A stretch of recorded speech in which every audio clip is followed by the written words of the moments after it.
you're an SMMA owner and your reply and click-through rate are low, then this is the video for you. Because for the next 10 to 17 minutes, I'll be teaching you how you can 4x and 10x your reply and click-through rate, and as well as book yourself an extra client a month just with email outreach. I'll be teaching you how to write email outreach for SMMA. Let's jump into this video. So, subject lines. First thing I want to talk about are subject lines. So, you got to do the opposite of most agency owners, which is camel casing. Camel casing is making all letters on a subject line uppercase. And the problem with this is that you're just like everybody else. And if you're just like everybody else, that means G Suite and Google might think that you're spammy. And if you're spammy and get sent to the spam folder, then the chances of anybody opening your email drop all the way to 0 to 1%, because who opens their spam folder? I personally don't open my spam folders, and I'm 1,000% sure you yourself don't open your spam folder. But hey, I might be wrong. Comment down in the comment section if I'm wrong, or just comment down in the comment section when was the last time you opened your spam folders. But anyway, so everything on my subject line is lowercase apart from their name, which is the first alphabet will be capital letter, because I gotta show respect to them, and most people wouldn't recognize their name if it was in lowercase. Another thing is avoid using a general number, because general numbers are actually considered as spammy by Google. General numbers being 10 or 8, or how to get 10 times the amount of clients in a day, or how to 2x your investments, general numbers like that. And in fact, I prefer using odd numbers. Odd numbers are incredibly amazing, because it's like it makes the client feel like, okay, this is the actual statistics, because it's not something they're used to seeing, right? So normally I would say something like, hey, you want to know how to increase your return on how to increase your revenue by 53.61%, right? That's an odd number. It's not a number you normally see every single day. And I've realized that those sort of numbers actually get a higher click-through rate than your ordinary number, like how to 10x your revenue, right? And also avoid using spammy words like free, call, congratulations, prize, risk-free. Actually, I want to do you guys a really big favor. It took me like 3 months to write up this list, and in this document, there's I have a link in I have the link I have a link in the descriptions below, and in the link in the descriptions below, I have a Google document that has 188 words that you should never, ever put in your subject line. These 188 words, the 188 words are spammy words that you should never put in your subject lines. And a link will be below for all the 188 spammy words you should avoid putting into your email. Anyway, it's just a gift from me to you. If you love that gift, hit the like button, because it did take me around 2 to 3 months to create that document for you guys, right? Did it for you guys because I love you guys. So hit the like button, comment down below, and show me some love, right? So body, what gets put into the body of this email? Inside this email, what you want to do is add value, right? You add value inside of the email, customize each and every email so that it provides value to that exact owner. I couldn't emphasize anything more in this entire video. Like, if you had to just take one thing in this video and leave, this bullet point right here better be what you take. Because all these courses you go to and you buy courses, people are buying courses, right? I've been there. they give you cookie cutter templates, and the thing about cookie cutter templates is that everybody has them and everybody's using the exact same cookie cutter template. And I've seen a couple of my e-commerce friends, right? My friends who own e-commerce businesses.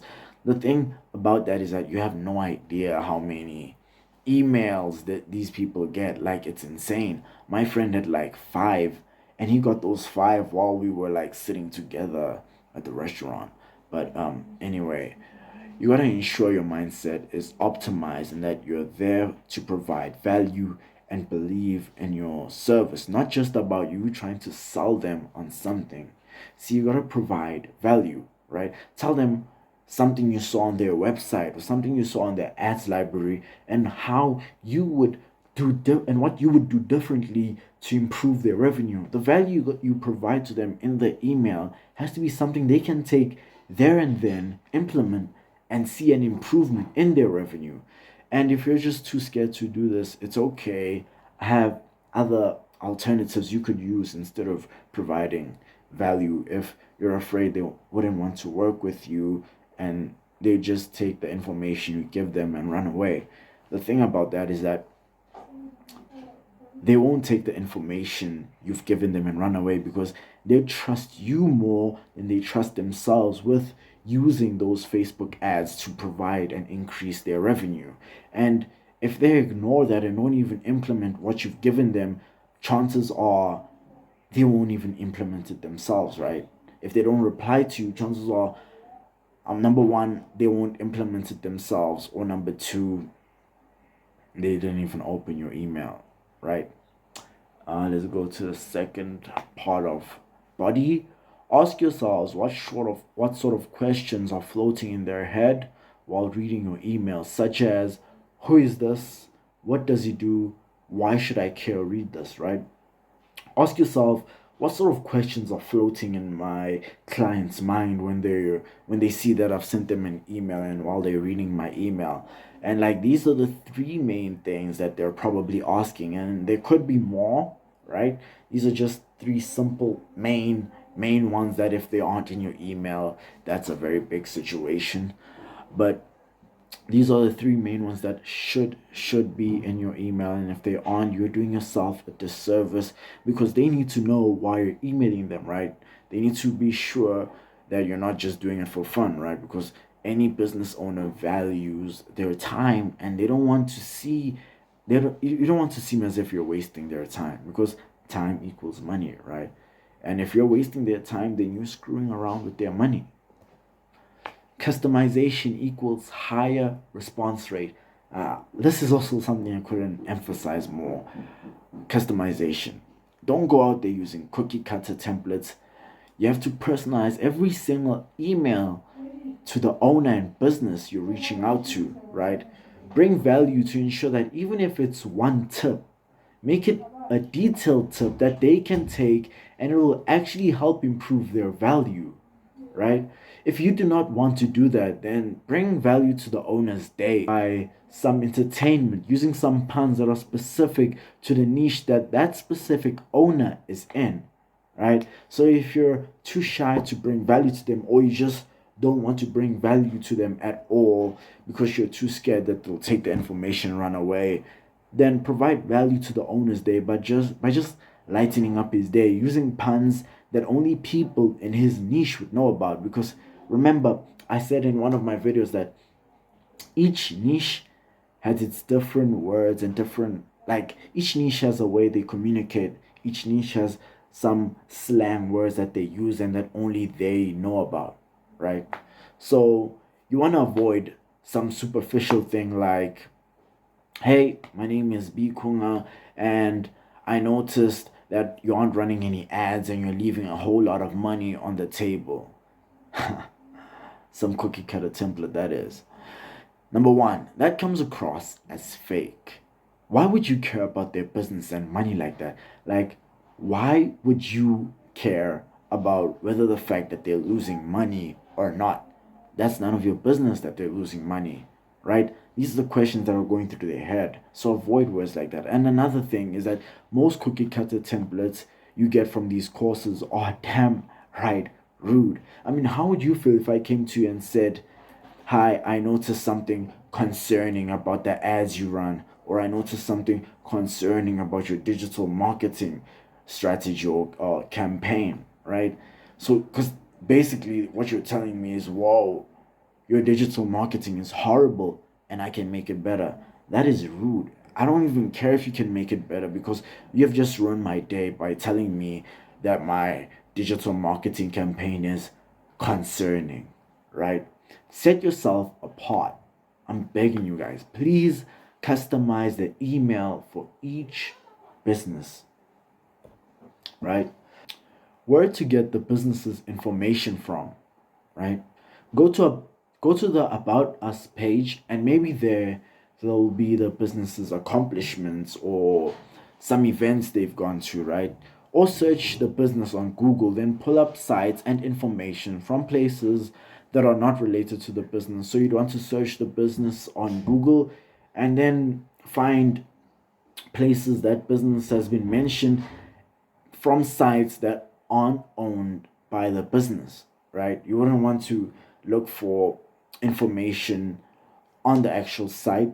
Like in this certain part, you'd want to look for information on other websites. Like, is this business mentioned on different blog posts, or has the owner of this business been on different podcasts? Because if they have, or should I say, if they have been on a different podcast or a different blog, and then you'd want to take quotes and snippets of portions of that podcast or of that blog and then use it into the email, because that way the agency owner thinks, oh my, this guy actually follows my brand. He knows the places I've been to, and he knows the way my company culture is and how people in my company and niche talk, right?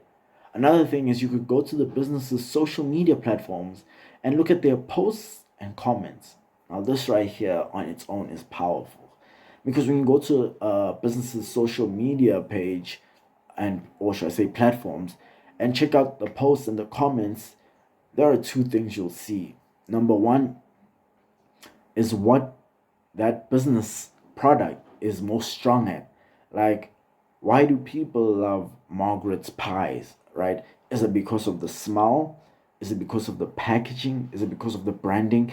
Like, you want to find out why people love Margaret's pie and buy Margaret's pie other than buying other people's pie. And that's something you'll find in the comments of their social media platforms, because customers will be talking about the best feature, best part of the business, right? They won't be talking about the mediocre parts or the average parts. They'll only be talking about the parts they found were really amazing.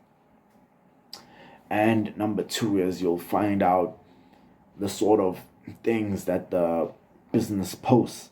Like, does the business just post pie, or does it post actual lifestyle product pictures, like pictures that you'd actually think that your friend or a person would post on their social media platform, and not just some product image that says up to 50% off, right? And this is the end, right? So at the end of the email, you gotta ask them to set a 45-minute meeting with you so you can learn how you can help them get more customers. And the last tip I have for you is always be improving your emails, right? You gotta have different versions of your emails and always be improving your emails. Even if you're improving it by 1 word or 2 words, the more you improve it, the more the meeting rate, reply rate, and conversion rate will increase by. And although you won't see any difference in version 2 and 3, by the time you reach version 10 and 12, there will be an insane difference.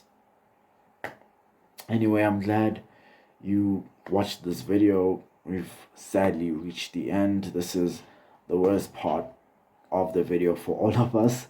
If you found any value in this video, please hit the like button. If you have any comments, questions, queries, advice, throw them down in the comment section below. And if you're into SMMA and entrepreneur advice and tips, hit the subscribe button and the like button. Hit the subscribe button and the bell notification button. I upload every single day, Monday to Friday, except Saturday and Sunday. Until I see you guys in a minute. Can't go there.